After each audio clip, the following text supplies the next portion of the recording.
So welcome back to 7 Questions with NTG. I have a very, very special guest tonight, very near and dear to my heart. Okay, this brother is so talented and just blessed by God. His gift is truly a blessing from God. So I'm just honored to have Nkrumah Jennings on my show tonight. And he is a jeweler, but much more. So I want to let you kind of let everybody know what you do, because you do more than just jewelry, but by trade, you definitely make some of the dopest jewelry I've ever seen in my life. I'm actually wearing some of these beautiful adornments tonight. So let everybody know who you are and kind of a little bit of your story, where you started. So thank you, Natalie. My name is Nkrumah Sekou Jennings. So I was raised in the East Coast, born in New York, raised in Plainfield, New Jersey. I came into the jewelry business in around 1999. March will be my 25th year anniversary, and we'll get into that a little bit later, obviously. But that anniversary is also marked by the conception of my child, because that actually caused me to decide to make it as a career. I had only started learning it about a month before she was conceived, Okay. and so I had something else that was what's what I'm looking for. That was I didn't have any other real strong foundation career-wise, so I said, well, I guess this is it. And that's actually her. I don't know if you all can see it, but she's the logo of my company now. She's now 24, and that's how I know when the anniversaries come up, the 10-year, 15-year. Yeah. Other than that, I don't really pay attention to it.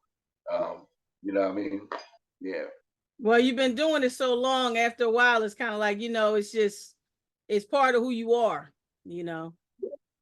Yes, indeed. But what a beautiful reason, what a beautiful inspiration to start into this jewelry journey and creating this art, because really it's art.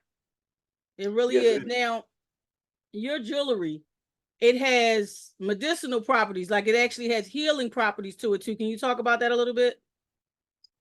Well, so I'm actually a metal artist, which you kind of alluded to, and so the primary focus is on jewelry. Yes. But I actually I'm just good with my hands. So I make all things out of metal. I've made plaques. I embellish furniture, as you can see in the back here. I actually made this table. It's made out of wood. It's a glass table. Wow. With the embellishments on the table. Okay. I also work with a company called Sacred Spaces. We make thrones and spiritual items, sacred items for people to use for special things. Um, and but yeah, the primary focus is jewelry. The sacred space thing is kind of self-explanatory as far as what you asked me. Spiritual purposes, furniture and stuff like that. Also as far as sacred spaces, things that are like timeless pieces. I'm kind of losing words right now, but like things that are not historical, but like cultural pieces. Yes. Things that people wouldn't just use for furniture, but things that are like more for whatever culture they're dealing with, and we make those things for them. And in the jewelry itself, metal. So I work with metal in precious and semi-precious stones, and all those things have healing properties. Gold, silver, copper, all have healing properties. Silver is the silver is the driver of the market of all metals, because silver is used in all industry. And the reason why it's used in all industry is because it has antiseptic qualities. So in the medical field, is used in everything, especially like with dentists when they're drilling in your mouth and using things to operate the surgical procedures on you, whatever like that. They use silver because it's a metal and it's completely an antiseptic. And then it has other qualities as far as its vibration. And a lot of people don't. People think so. Just real quick. People think that that I'm getting deep when I explain this part of it, as far as Okay. the vibration of the metal. But they forget that in science class, you're taught that all matter is vibrating energy. Yeah. So then when I tell them this part, then they realize that I'm not being deep. So like on the periodic table, the number I think it's at the top left corner. That number represents the vibration of the metal. Wow. So, when you talk about like the neutrons and electrons and all that stuff and how it's going around or whatever and combining it to make the matter, this matter is vibrating energy. So, one misconception people have is that copper is the most healing of all metals, and it's actually not true. Copper works very fast, so it Okay. oxidizes fast, and that is symptomatic of how it works. But if you look at the number of copper, which, if I'm not mistaken, is Cu24, and then silver is Ag57, and then gold is, I don't have the numbers and the letters perfectly correct, but the gold number is like 87 or something like that. So gold has the highest number, so that represents the vibration of the metal right there on the periodic table. And then stones also have their quality. Most people know about crystals and stones, and they all have their different qualities. So that's, I mean, it's a I think it's an important message. Some people might say it's deep, but it's good to know that it's more than just jewelry. Like it actually has some properties that help you. It's other than just looking good, because of course everybody wants to look good and they want to, feel good. And obviously, when you put the jewelry on and the different pieces that you make, you feel good. I feel good with my earrings on right now. When you put on these earrings, you got to put on some lipstick to go with it because Well, it feel that way. one thing that people always say to me is that, and I mean, I hear this consistently. Almost every client that comes about my stuff says that it has good energy. Yes. Yes. And so that is intentional. Yes. That is intentional. I have a certain way that I work, a certain integrity in my work, and it comes out in the jewelry. So I'm always glad to hear that because it is very intentional. And I have actually known metal artists to make things, and they get the opposite reaction. And I know that those people don't have good energy. So you can't just make stuff. Yeah. You know what I mean? You can. You know what I can, mean? but Go. Right, exactly. And one last thing is that wealthy people understand this. So the whole jewelry thing and the metal thing, going back to ancient times, always started out with this understanding. Everything had, in all industry, including clothing, things always started out from a cultural basis. And then over time, things became more like fashion as the people with power began to separate themselves from the rest of the populace. It wasn't always like that. Right. Like a king in ancient times, like in ancient Africa, he was one with people. He was the guardian of the people. And in today's times, it's not like that separation. So the information became separate. So that's why in people's heads, what we're saying now is deep. It's not. So even to this day, wealthy people like for example, the whole ritual of giving your daughter a pair of gold earrings. Okay. And I have customers that say, I have a section on my website for baby bracelets made out of sterling silver or gold. Well, that custom started from giving your child something to adorn themselves with that will also mark wealth. It will stamp wealth in their life for the long haul. It's like your first piece you're giving them is to establish energy of wealth with them. Wow. That's where all yeah. So the work that you do and your passion, it has a lot to do, or would you say the foundation is based upon spirit and culture? Yes, ma'am. Yeah, I can tell. I can tell. And like you said, making people feel good and they can feel the energy from it is important. That is very, very important. Yes, now, ma'am. you are extremely humble, down to earth, brother, but you have worked with and had your jewelry worn by some, different people. Talk about some of the people that have purchased your jewelry and that have been interested in your work. Like people that you work with.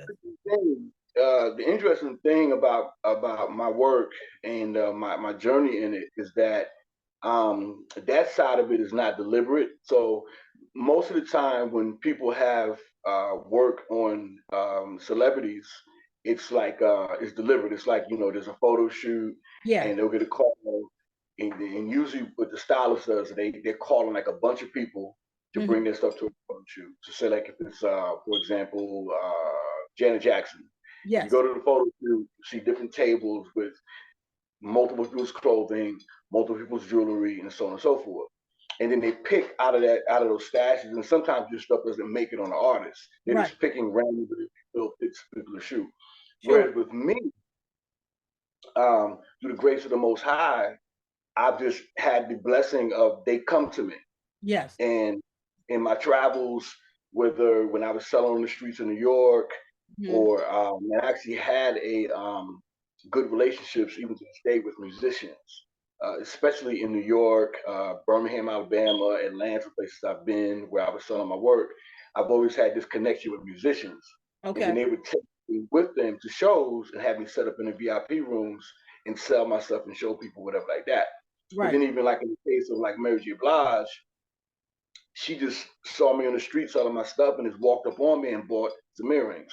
Mm. I might have knew Rihanna, and they introduced my work to her, and I sold a bunch of stuff to her. And she actually Wow. wore, anybody that wants to see it, she wore a pair in the Rude Boy video that she did, which actually is what my daughter's wearing, but she wore the ones that I made in sterling silver. Okay. Um, and she bought about 10 pairs of pieces or Mm. whatever like that. And then sometimes people just know a stylist for Roberta Flack will call me and say, "Yo, I'm gonna bless her with some earrings or whatever, Right. and can you make these for her or whatever?" And then Roberta actually called me on the phone when she got the earrings, which was Wow. like a kind of blew me away, because that's one of my Yeah. favorite artists. I've Yeah. actually sold to almost all of my favorite artists. It's Mm. a real. I can't explain how that happened, but Yeah. somehow through the years, I've met almost all the people that I like, that I really Wow. like. I've actually met them, Mm. and they've come and bought my work. That's a beautiful thing. Wow. And that's what I was saying. Like you're humble, but you have done, I mean, you're a heavy hitter. You are a heavy hitter in the industry. And you gotta get your flowers now because it's gonna be a time when it's just gonna continue. I mean, your work is all over the world. Literally all over the world. And I know you travel a lot too. You know what I mean? But just so people can know, the and even it can go further than that, but just so they know who you've worked with and what you have going on. What do you feel like, because I know you travel all around too, and you have traveled all around, what do you feel like was your best experience since you've been traveling around different parts of the world? My best experience was how all this happened because I was actually traveling. So at the time, I was a community activist in Birmingham, Alabama. I Okay. was working with a youth program called the Camp Musical Scouts, Okay. and I was working in the Malcolm X Center in Birmingham Mm-hmm. with Baba Ahmed Obafemi and Sanovi Muhammad. Rest in peace, Baba Ahmed. He passed just last year. Mm-hmm. And So I met a sister, and she was on a journey retracing the transatlantic slave trade. So they basically were going backwards the way we came, Mm-hmm. and they were stopping at different historical sites where different things happened, some atrocities, some things that were good. And when she came to Birmingham, because of my work that I was doing at the time with the community, Yes. they had me get with her group and meet her. I hadn't met her at another function a Mm-hmm. year before that. And excuse me, I was told she was coming with a group and that I had met her, and they wanted me to reintroduce myself to her in the group, and then I showed them around. And then me and her actually got close. And Mm-hmm. to make a long story short, she is my daughter's mother, right? So I just jumped right to that. But she kept traveling. She stayed with me for a while, and she kept traveling. She ended up in Puerto Rico after they went to the Caribbean. They stopped in Haiti and Cuba and all those places. And they get to Puerto Rico, and she asked me to meet her down there. We Mm-hmm. got down there, and I'm this real short version. because I know we don't have a whole lot of time. Real short version. Okay. For those that want more information, they can go to my bio on my website, and it's all in there. You know, we're gonna blast that all up. And so there was a split, and this trip was actually documented on a program called African American Spirituality in the Americas, and she was actually the filmmaker for the trip, and the company was called Black Side Entertainment, and it was airing on PBS for a number of years. I don't know if it still is, but I think you can Google it, and it might come up. Okay. And in that program, you're going to see me and her, because they cover a part where we had a split from the group. So it's a group of 40 people, 7 of us split from the group. Okay. And for ideological differences. And so we also were split from the funding of the group because of that. So now we're kind of stranded in Puerto Rico, trying to figure out how we're going to get to the next destination, which was Caracas, Venezuela. And so we were having these meetings, right? And we were meeting in some of us were staying in a shelter. And so we were meeting, it's like we were stranded for like 7 days. And so we were meeting in the cafeteria of the shelter. And there was a guy in there by the name of Shamba. And Shamba was talking, and he said, I heard you need, because I didn't have anything. I wasn't on the trip originally, so I didn't have a plane ticket to Caracas. I had no interest in going to Caracas when it came to Puerto Rico. She convinced me to keep going with her. So I didn't have a passport, plane ticket, or anything. And so he overheard, the money issue thing and the passport. He said, so basically, he had a cafeteria table full of jewelry from one end to the other end. And he was living in a shelter, right? And he says, I can show you how to make money. He said, I've made a lot of money in Puerto Rico. And he said that he made so much money that he would only work 7 times a year, and he would spend the other 5 months of the year. He worked 7 months out of the year, and the other 5 months he would travel around the world with the money he made. He said, I could show you how to get out of here in 30 days. So he showed me how to make it. It wasn't what I have back here. It was like gemstones on fishing wire. He showed me how to make it, and he told me to go to the cruise ships and sell it at nighttime where they wouldn't bother me about having a license or a permit at nighttime. And I did that, and it didn't take a month. Within 2 weeks, we actually rented a car. We had made so much money that they had a passport office down there that did the expedited passports in Puerto Rico. And so I got a passport within 2 days. I got my plane ticket. And then we actually made enough money where we actually rented a car and drove around the island for a couple of days. And then in that drive, he told me that she was pregnant. And then so that was so actually it wasn't a month. It was it's the first time I'm realizing it's telling this story. For the first time in 25 years, I'm realizing that it wasn't a month. It was 2 weeks that I decided to do it. I had been making 2 weeks. And then that's when I decided, oh, well, I guess, because I didn't want my child to see me working for anybody. Before I met her mother, that was always a goal of mine, that any child I had, by the time I had children, I would have my own business and they would be with me and,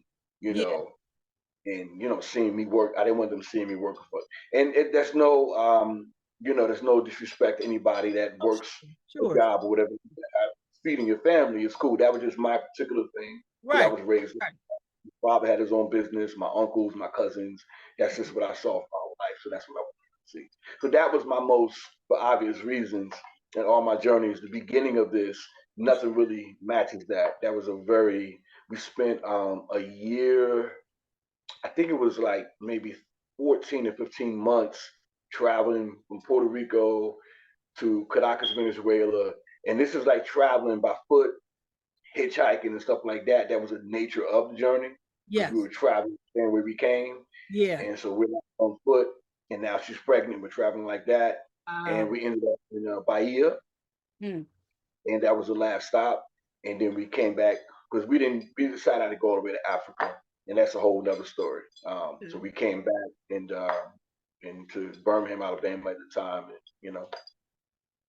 Wow. Yeah, that is quite a story, and I'm sure it's more to it. I know you kind of condensed it for us, but it sounds like God's work to me. Sounds like God's work to me all the way. from the start Yeah. of it. Oh, You know, sure. somebody saying I could come and show you how to make money. That's nothing but you got to be highly favored. God was on your side and on your side, and that's a beautiful, that's a beautiful story. Thank you. That is, that really is, and it's beautiful to be able to travel and have those journeys like that. Some people don't get to travel and see different parts of the world and experience things like that. So, I mean, that's definitely a blessing. I'm gonna hit you with some word association. So don't think about it, right? I'm just gonna say some words and just say the first thing that comes to your mind. All right. So music. Music. Yep. DMX. DM. Oh, all right. Okay. Love. Love. Love. My daughter. Oh, spirit. African spirituality. Money. Money. Currency. Okay. And then home. Home is where I lay my head. Can't beat that. Can't beat that at all. So what's your top three? So if you ever saw the movie, everybody saw The Best Man. Sure, I'm sure you saw it too, right? So his top three was God, family, and football. What would be your top three for your life? Family. Oh, top three in my life. Yep. God, family, and health and wealth. I kind of put those in the same. Together. Yeah. They collaborating. Yeah. All right. I get you. I get you. So knowing that you travel and you have a lot of things going on, let us know what's going on. Like what events do you have coming up? Where can people check out your work? What do we have that we have coming up that we can look forward to? So there is a major event coming up in April on the 12th. And actually it's going to be on the 13th. We're going to be in Raleigh for the whole weekend. Nice. The 13th is going to be a fashion show. Okay. But this is not going to be an ordinary fashion show. This is only going to be my second fashion show, believe it or not. Okay. But this fashion show is a powder keg of multiple institutions coming together. One of the main ones, the main one actually is Miss Black Jeans. Yes. So I have been blessed to come into contact with this group of people. The two founders being Jeff Weaver and his wife, Genevia Weaver. Yes.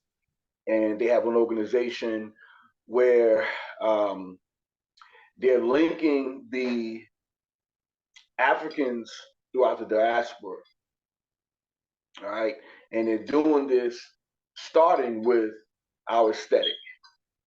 So if you had three people in the room that were Black, and one was from Nigeria, the other one was Jamaican, and the other one was from Chicago, right, you wouldn't know if they started talking.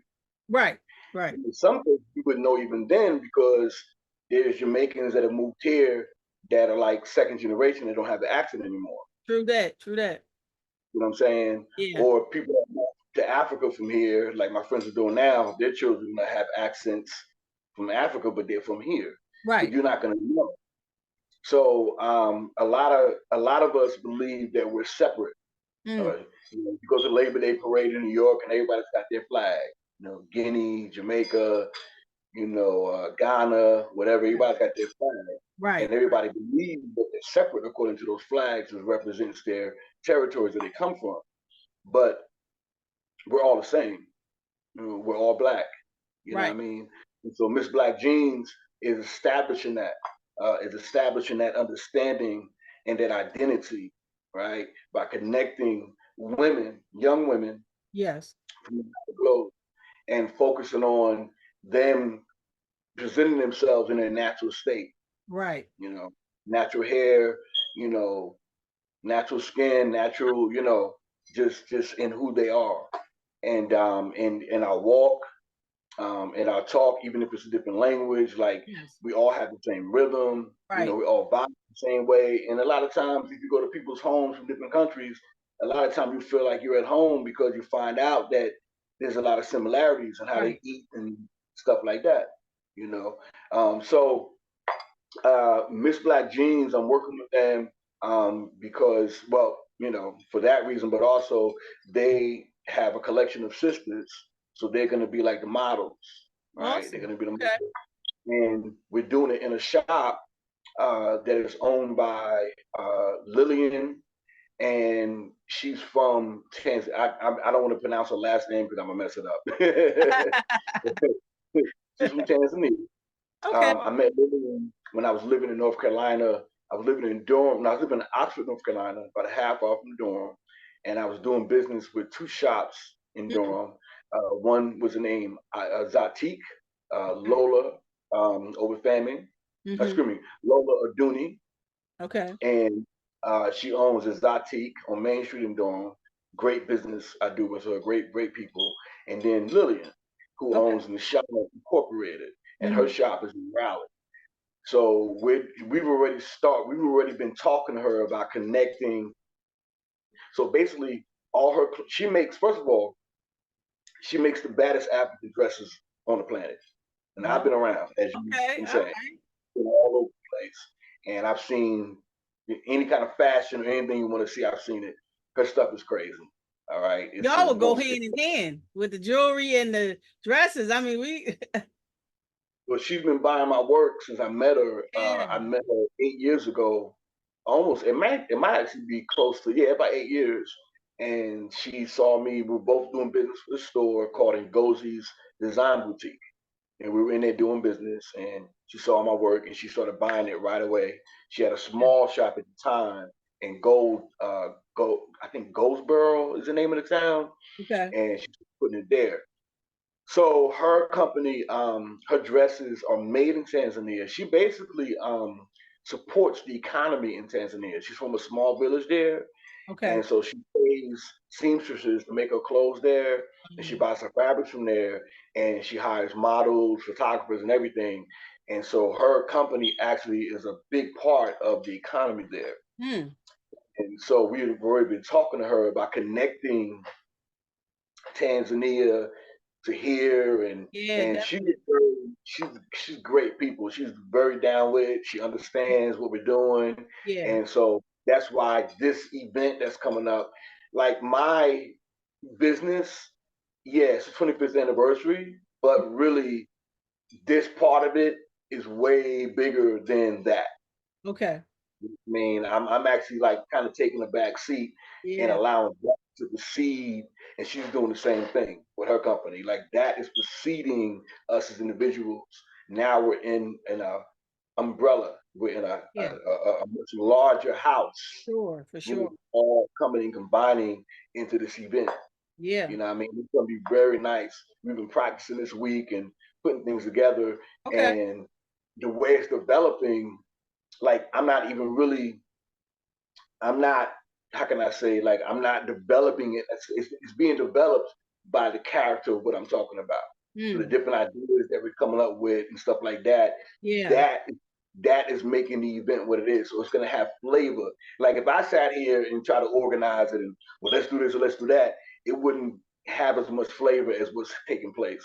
It's about to be a very powerful situation. Very nice. The vision of it, I can picture it in my head, and it's a beautiful vision just from what I'm seeing in my mind's eye. I'm seeing the models with the jewelry, with the dresses, and they're proud of their own skin. They're comfortable.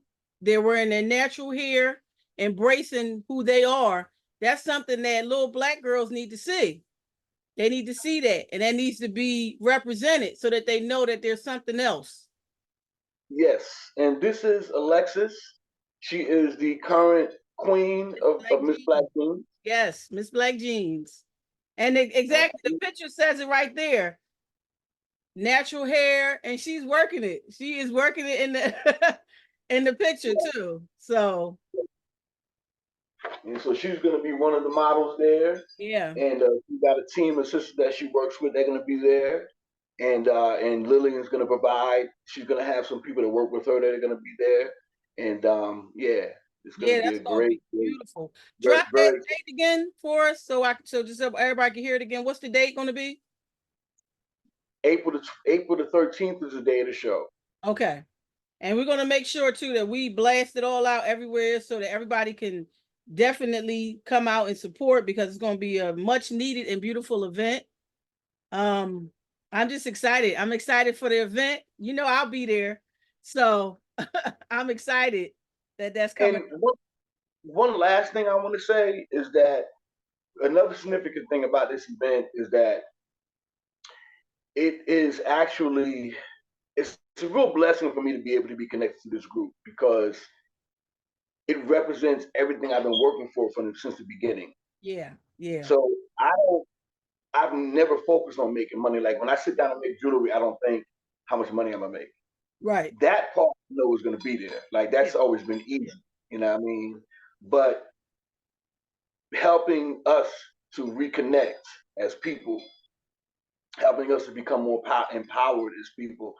Like my daughter's seeing me work now. She owns a business, and now she's in school for culinary arts. She can have her own business in cooking and stuff like that. And she's been actually selling when she was in high school. She was selling her pastries on campus and selling to teachers and stuff like that. All that from watching me work. Wow. So doing this is actually, it's a real humbling, and it's very much a blessing because it represents all that I work for. Yeah. Being connected with this institution, and that's why it's very easy for me just to fall back and allow that to sit in front of me and be the driving force behind what we're doing.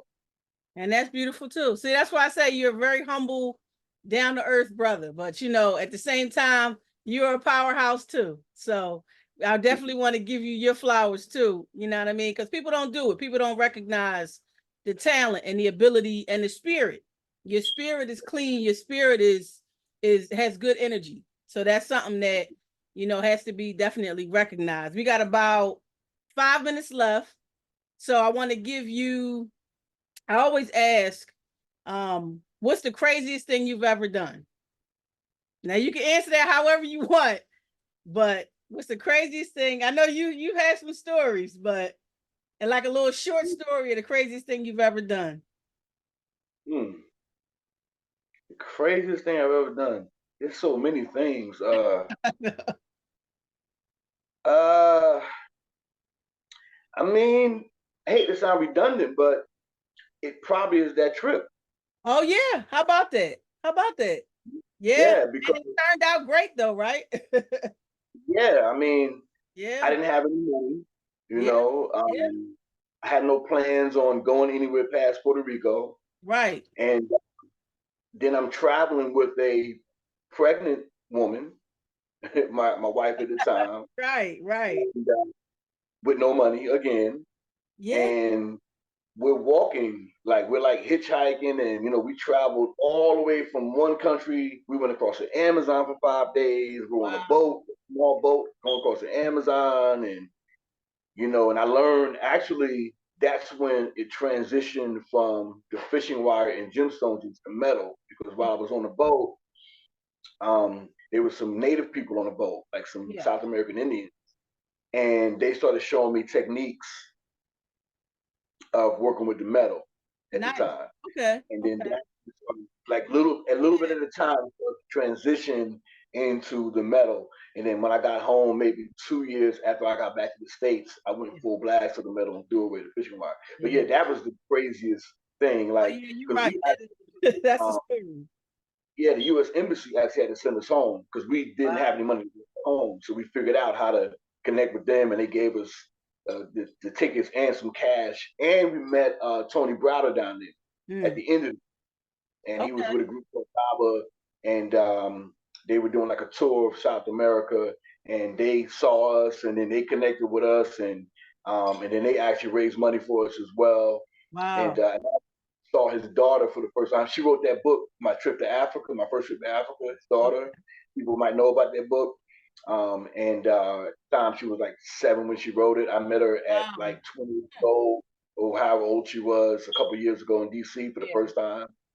And yeah, so that was it. That was definitely, yeah, that was insane. I couldn't see myself doing it like that. I don't know. That's hard to top. That is quite a trip right there. We're running out of time here, but I mean, it happens like that when you're having such a good. The interview is more like a conversation. So when it flows like that, sometimes it's like it's hard to pay attention to the time. But I want you to go ahead and give you whatever shout out you want to give, and then of course let everybody know where they can follow you and where they can give you shout outs and the follow information. Okay. It's Instagram. I knew Designs by Nkrumah. You can find, actually, you take my business name and run it through all the platforms: Instagram, Facebook, and then TikTok and my website. Yep. And if you want to join the newsletter, you can email me at info@inewdesignsbynkrumah.com. Okay. Or if you can inbox me, DM me on any one of those platforms, and it's good to be on the newsletter. That's more concentrated way of staying connected with us. Sure. The website is inewdesignsbynkrumah.com. Shout outs. Shout out to my mom. Okay. Shout out to my family. Yep. All those that have that are currently supporting me and giving me advice all the time, and always in the cheering section. Cheering me along. Absolutely. Life ain't always easy, but when you get down a little bit, there's those people that lift provide you you a little. Yeah. So definitely shout out to all those. Yeah. Freedom Williams. Okay. My brother Freedom, and Jeff Weaver, Mama Genavia, Alexis Fulton, Miss Black Jeans. Yes. Sanea Reed. Yep. Yeah. Fuller. And the list goes on and on, right? Listen, this was great. I really enjoyed having you on. We got to have you back because we got more to talk about. Definitely. So I want to thank you again for coming on my platform. It means a lot. My brother, I definitely appreciate you. And, again, your talent is out of this world. It's definitely a gift from God. So I know that things are going to continue. Sorry. One more shout out. One quick shout out. Richmond Night Market, ran by Melody Short and Chantel, Adrian Chanel, and the sisters that they have down there, Lenise and Sinice, the twins. I do a lot of business in Richmond. Shout out to them. I love them dearly, and I hope they get to see this. And if you're ever in Richmond, if you can catch the designers market on Saturdays or Sundays throughout the summertime and the spring, definitely check it out. It's a collection of some of the greatest artists, and they do very good work. Yeah. All right. And I think that wraps it up. 7 questions with NTG, a new designs by Nkrumah. It's a wrap. Every day I move this way,